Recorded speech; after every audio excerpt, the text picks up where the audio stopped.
Assalamualaikum warahmatullahi wabarakatuh. Apa kabar semua? Semoga baik-baik saja. Kali ini kami akan menceritakan kasus kematian Alda Risma, seorang penyanyi dan artis Indonesia pada akhir 90-an dan awal 2000-an yang tewas di sebuah hotel dengan 25 bekas suntikan di tubuhnya. Alda Risma Elvariani lahir pada 23 November 1982 di Kota Bogor, Jawa Barat. Dia merupakan anak ketiga dari 8 bersaudara. Memang dari kecil bakat bernyanyi sudah terlihat tapi tidak terlalu diperhatikan. Ya maklumlah anak kecil. Saat duduk di bangku SD di SDN Kota Batu 4 Bogor, Alda pernah dihukum guru karena melakukan sebuah kesalahan. Sang guru menyuruh Alda menyanyikan lagu Surat Undangan milik Diah Iskandar. Enggak disangka suara Alda mampu menghipnotis sang guru dan teman-temannya. Suaranya sangat merdu dan khas. Kebetulan lagu ini adalah lagu sedih. Sang guru akhirnya menyadari Alda mempunyai bakat menyanyi yang luar biasa. Sejak saat itu, Alda sering diikutkan lomba menyanyi, baik antar kelas maupun melawan SD lain. Dan Alda selalu memenangkan perlombaan itu. Karena seringnya memenangkan perlombaan, nama Alda secara cepat menjadi populer di Bogor waktu itu. Saat kelas 1 SMP di SMP PGRI 1 Bogor, ia bergabung dengan grup El Nino Jazz dan tampil di kafe-kafe. Tidak hanya fokus untuk memperindah suara, Alda juga mengasah kemampuan bahasa Inggrisnya sebagai pemusik. Malangnya sang ayah pergi meninggalkan keluarganya, hingga membuat Alda bertekad untuk menjadi tulang punggung keluarga. Pada tahun 1997, boyband terkenal asal Inggris bernama Code Red datang ke Indonesia untuk memproduksi lagu yang backgroundnya bertempat di Indonesia. Dalam salah satu lagu yang akan mereka buat, mereka akan berduet dengan seorang wanita Indonesia. Saat itu Code Red melakukan audisi untuk memilih penyanyi duet. Alda Risma yang saat itu baru kelas 1 SMA di SMU PGRI 1 dan berusia 14 tahun ikut dalam audisi ini dan terpilih menjadi penyanyi duet dalam lagu We Can Make It. Alda pun bergabung dengan label musik Blackboard. Wajah cantik pasti, tapi suara Alda yang merdu dan pelafalan bahasa Inggris yang bagus bahkan membuat salah satu label rekaman asal London, Polygram International London, memuji kemampuan bahasa Inggris Alda. Pada tahun 1998, ia berencana untuk memulai debutnya sebagai penyanyi solo. Tapi sayangnya krisis moneter melanda Indonesia. Namun itu tidak membuat Alda mundur. Ia mengeluarkan sebuah album berjudul Aku Tak Biasa yang berisi 9 lagu. Dan lagu andalan berjudul sama, Aku Tak Biasa. Aduh, jelek suara. Ternyata lagu Tak Biasa bisa diterima masyarakat dan menjadi hits. Bahkan sempat menduduki urutan teratas pada tanggal lagu Indonesia Agustus 1998. Berdasarkan inilah Alda memenangkan piala pertamanya pada Anugerah Musik Indonesia tahun 1998 itu pada kategori artis solo wanita terbaik bidang pop, mengalahkan nama-nama yang lebih terdulu terkenal seperti Krisdayanti, Mayang Sari, Memes, dan lainnya. Pada tahun 1999, Alda membintangi sinetron Kesucian Prasasti dan pada 2001 merilis album kedua, Kupilih Yang Mana. Namun album keduanya ini tidak setenar album pertamanya dulu. Entah kenapa setelah merilis album kedua dan bermain beberapa film, ia perlahan menghilang dari dunia hiburan. Lalu comeback pada 2006 dengan cara mengejutkan. Pertama kecelakaan mobil, kedua tewas di kamar hotel. Onde-mande. Ternyata perjalanan hidup Alda Risma tidak semulus perjalanan karirnya. Pada tahun 1997, saat awal mengembangkan karir, ia jadi impian para pria, tidak terkecuali produsernya sendiri, Iwan Sastrawijaya. Iwan ini baru bercerai dengan istrinya. Namun hanya sebentar lagi menuju pelaminan, ada orang ketiga hadir di tengah-tengah mereka. Orang itu bernama Ferry Surya Prakasa. Ferry ini berpura-pura sebagai cucu konglomerat Indonesia, Lim Sio Leong atau Sudono Salim. Ya, bohongan. Ferry Surya ini mengenal Alda pada tahun 1999. Saat itu, Ferry ini sudah menikah dengan seorang warga negara Amerika keturunan Taiwan dan dikaruniai 2 orang anak.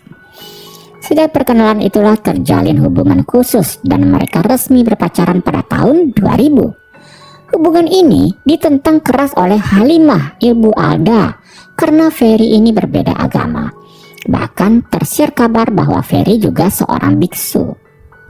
Ferry Surya Prakasa adalah alumni dari Universitas Washington. Semasa kuliah, Ferry memperdalam ilmu agama Buddha tradisi Gelug dari Tantrayana Vajrayana dari Yang Mulia Changdut Tulku Rinpoche, guru besar Universitas Washington. Karena aktif di bidang keagamaan, Ferry dinobatkan sebagai Yang Mulia Serlingpa Rinpoche di Swiss 10 tahun silam. Ya, mirip ustadz dalam Islam atau pendeta dalam Kristen. Setelah dinobatkan, dia akhirnya dikenal sebagai Biksu Ferry, pemimpin Vihara Tarpaling di Jalan Pangeran Jayakarta, Jakarta Pusat. Alda tidak memperdulikan semua itu. Ia tetap menjalin hubungan dengan Ferry. Ada dugaan hilangnya Alda dari dunia hiburan tahun 2001 akibat ulah Ferry. Tapi perlahan dengan banyaknya kemunculan artis-artis baru, orang-orang mulai melupakan Alda Risma. Hingga terjadi tragedi pada tahun 2006. Kebon Nanas, Jakarta Timur, Minggu 19 Juni 2006, sekitar jam 5 dini hari, jam 5 subuh ini. Sebuah mobil BMW merah yang sedang melaju kencang hancur tak berbentuk setelah terpental dan terguling karena menabrak pembatas jalan. Masyarakat segera memenuhi lokasi. Mereka kaget, ternyata mobil tersebut dikendarai Alda Risma. Alda berteriak kesakitan karena kakinya terjepit. Ia segera dilarikan ke Rumah Sakit Universitas Kristen dan dirujuk ke Rumah Sakit Pantai Indah Kapuk, Jakarta Utara karena lukanya cukup serius. Melalui perawatan yang intensif dan cukup lama, Alda berhasil pulih. Setelah itu kabarnya tidak terdengar lagi. Orang-orang mulai melupakan Alda Risma lagi. 6 bulan kemudian, Selasa malam 12 Desember 2006, masyarakat dibuat kaget kembali oleh tewasnya Alda Risma. Bermula pada hubungan Ferry dan Alda, di mana Ferry mengetahui jika Alda sering mengkonsumsi obat penenang dan obat tidur. Mungkin ini akibat dari tekanannya sebagai artis ya. Nah, di sini Ferry mulai mencoba obat-obatan itu untuk menyeimbangkan kehidupannya dengan Alda.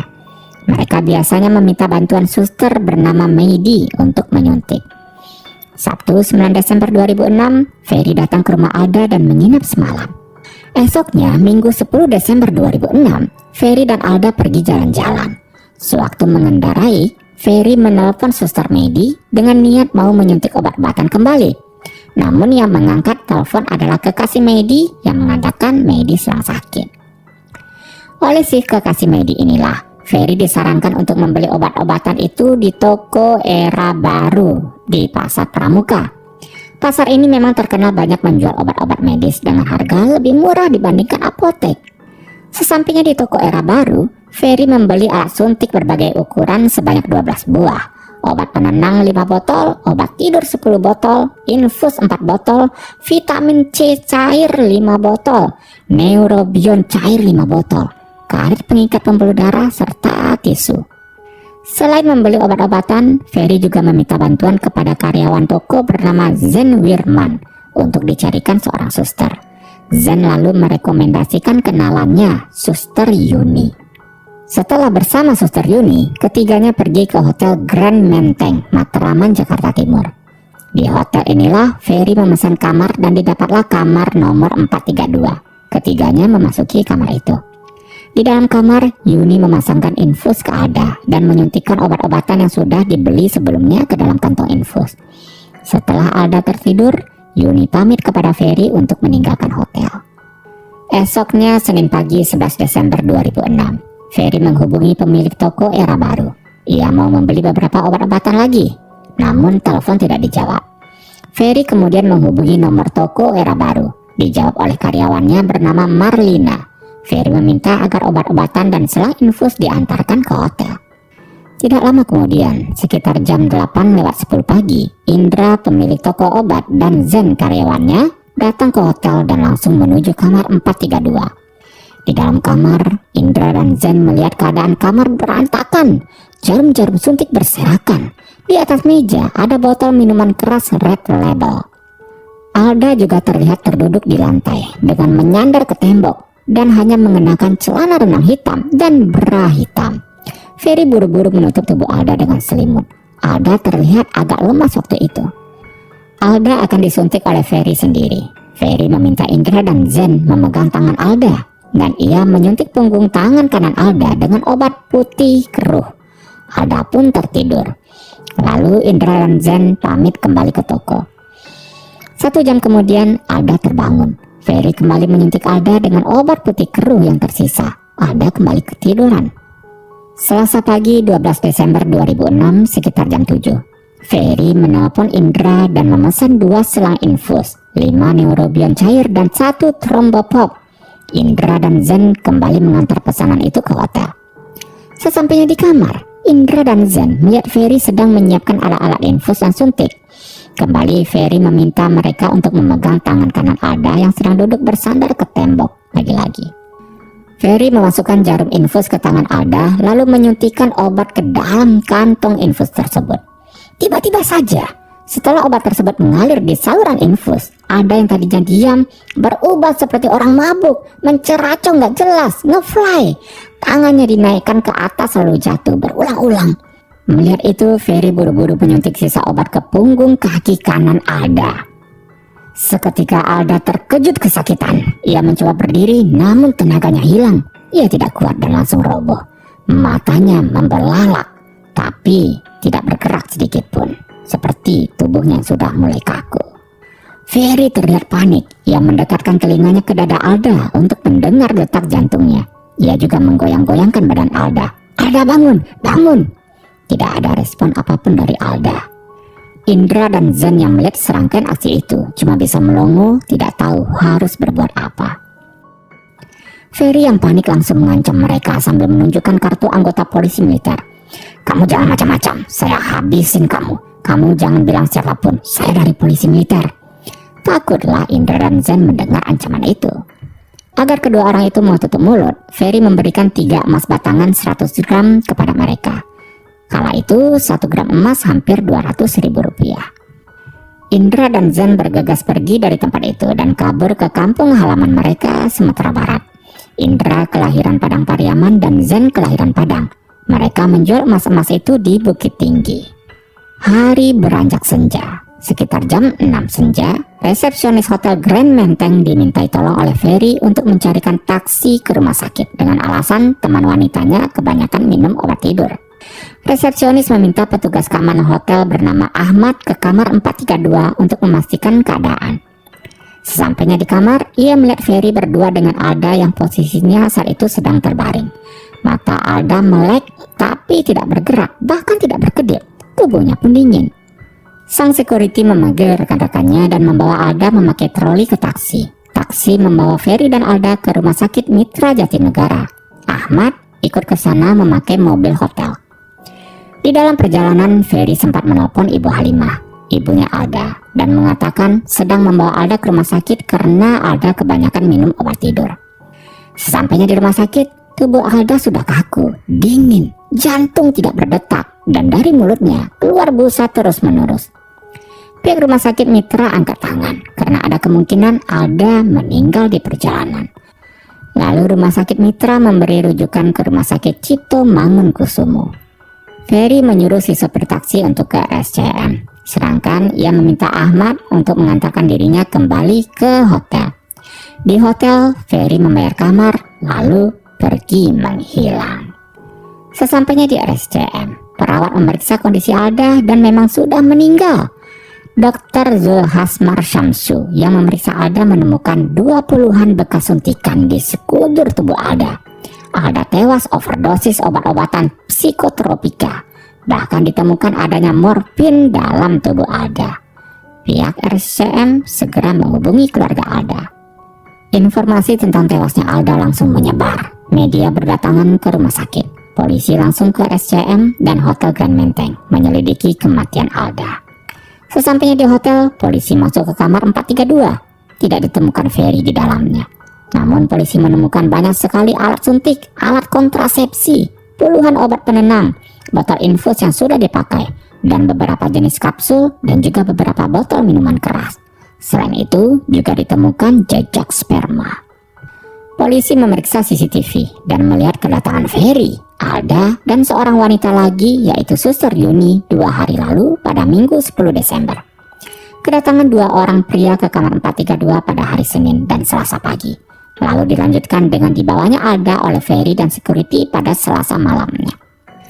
Jumat 15 Desember siang, polisi memburu Ferry ke rumahnya di perumahan Bukit Villa Gading nomor 18, Kelapa Gading, Jakarta Utara. Namun Ferry tidak ada di sana. Pelacakan terhadap Ferry terus dilakukan. Polisi mendapatkan jejak Ferry yang ternyata pergi ke Singapura. Jejak ini didapat dari kartu kredit Ferry yang tertinggal di Bandara Soekarno-Hatta. Ferry kabur ke Singapura pada Rabu 13 Desember 2006 jam setengah 11. Di sini timbul masalah baru. Saat itu, Indonesia tidak punya perjanjian ekstradisi dengan Singapura, sehingga polisi Indonesia tidak bisa masuk ke Singapura atau bekerja sama dengan polisi Singapura dalam menangkap buronan Indonesia di sana. Perjanjian ekstradisi dengan Singapura baru ditandatangani pada tahun 2022 dan efektif di tahun 2024. Polisi tidak hilang akal. Polisi meminta bantuan Ervin Lubis, pengacara Ferry, untuk membujuknya kembali ke Indonesia. Ervin lalu bertemu dengan Ferry di Hotel Mandarin Singapura pada hari Kamis 28 Desember 2006, 2 minggu setelah kabur. Setelah dibujuk, Ferry berkata bersedia kembali ke Indonesia dengan syarat saat ia datang tidak boleh ada satupun media yang meliputnya. Akhirnya ia langsung dibawa ke Jakarta malam harinya. Menurut salah satu pengacara keluarga Ferry, M. Zaki Tanjung, Ferry ke Singapura bukan kabur, tapi pergi berobat akibat penyakit liver dan juga untuk meredakan stres akan kematian Alda. Beribu alasan. Segera Ferry dijadikan tersangka dengan pasal berlapis. Pasal tentang kealpaan yang menyebabkan kematian orang lain, lalu pasal tentang obat-obatan. Awal Januari 2007, setelah melakukan pemeriksaan mendalam, polisi juga menetapkan Indra dan Zen sebagai tersangka. Saat itu, mereka telah kembali ke Jakarta, sedangkan untuk Suster Yuni masih belum ditemukan. Pada persidangan tanggal 29 Maret 2007 dengan agenda pembacaan surat dakwaan melalui pengacara Hotman Paris Hutapea, pihak keluarga Alda kecewa karena di dalam surat dakwaan tidak diuraikan secara jelas proses, niat, motif, dan lainnya. Hanya disebutkan pergi ke pasar pramuka, terus disuntik di hotel, dan lalu ya begitu. Barang-barang bukti juga tidak ada selain dari visum dokter. Hotman berharap pengadilan bisa adil nantinya karena kekuatan uang Ferry sangat besar, terbukti dari pengawalan super istimewa, bukan super ketat ya, sejak kedatangannya ke Indonesia sampai ke pengadilan. Bahkan para wartawan tidak diberikan kesempatan mendekati Ferry. Ia betul-betul dijaga kenyamanannya. 9 Agustus 2007, sidang pembacaan putusan. Saat itu, Indra, sang pemilik toko, dan Zen juga bersaksi di pengadilan. Zen dan Indra sudah dijatuhi hukuman 8 tahun penjara terlebih dahulu. Sempat disinggung tentang sperma yang ditemukan di kamar hotel 432. Ternyata itu adalah sperma si Zen. Entah ngapain dia, colita gimana nih. Tapi keluarga Alda meminta hakim tidak membahas tentang sperma itu. Halimah, ibunda Risma, turut memberikan kesaksiannya saat itu juga. Ia bersaksi ternyata Alda sudah diajak pergi oleh Ferry entah kemana setahun ini. Alda juga sering mendapatkan penyiksaan dari Ferry. Ia menunjukkan bukti SMS dari Alda. "Ma, apa kabar? Sehat? Maaf, ada yang ingin aku sampaikan sama Mama. Tapi Mama janji ya, jangan membuat Mama marah dan emosi. Hati-hati dengan Erik, Ma. Dia orang kejam dan tega. Jadi jangan Mama buat masalah dengan dia ya. Karena aku sayang sama Mama. Aku dipukul, tampar, ditonjok muka aku, Ma. Aku nggak akan rela. Ya aku nggak ada salah apapun. Dia memang dendam dengan Iwan dan Mama. Dia punya rencana menghancurkan kita. Pesanku jangan cari masalah dengan dia. Dan aku nggak mau Iwan terlibat. Maaf ya, Ma." Erik yang dimaksud dalam SMS ini adalah panggilannya Ferry, dan Iwan adalah mantan tunangan Alda dulu. Kesaksian Halimah dibantah oleh Ferry. Dia mengatakan bahwa Alda pergi dari rumah secara sukarela karena punya masalah dengan sang ibu. Untuk memperkuat pernyataan Ferry, pengacaranya menunjukkan surat yang dibuat oleh Alda pada 27 Oktober 2006 silam. Di mana dalam surat itu, Alda menyatakan pergi dari rumah karena cekcok dengan ibunya dan tidak pernah dapat kekerasan dari Ferry tentunya. Namun ada kejanggalan dalam surat ini. Nama kedua saksi tertutupi oleh tinta hitam hingga tak jelas namanya. Sang pengacara Ferry beralasan ini untuk melindungi kedua saksi.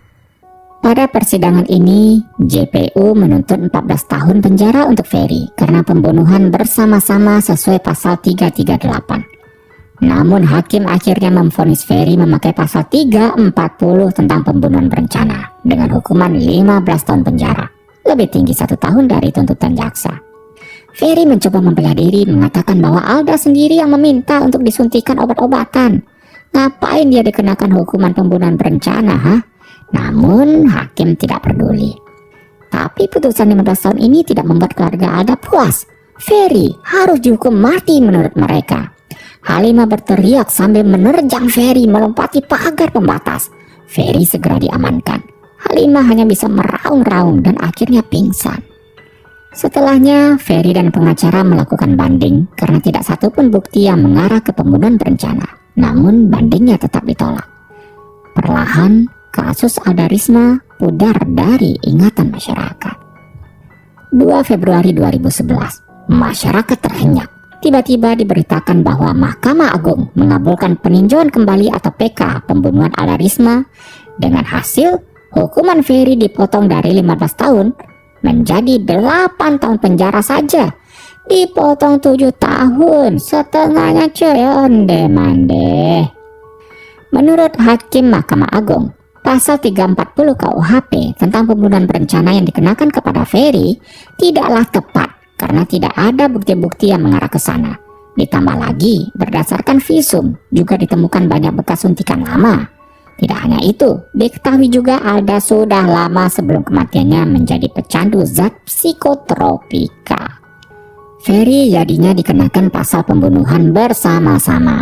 Nah, karena Indra dan Zen dijatuhi hukuman 8 tahun dengan pasal itu, maka Ferry harus 8 tahun pula. Wadidaw. Dan tahu nggak yang mengherankan? Indra dan Zen dalam peninjauan kembali terhadap Ferry mencabut keterangan mereka pada persidangan 9 Agustus 2007 dulu. Mereka menyatakan bahwa kesaksian mereka saat itu dibuat dengan keliru.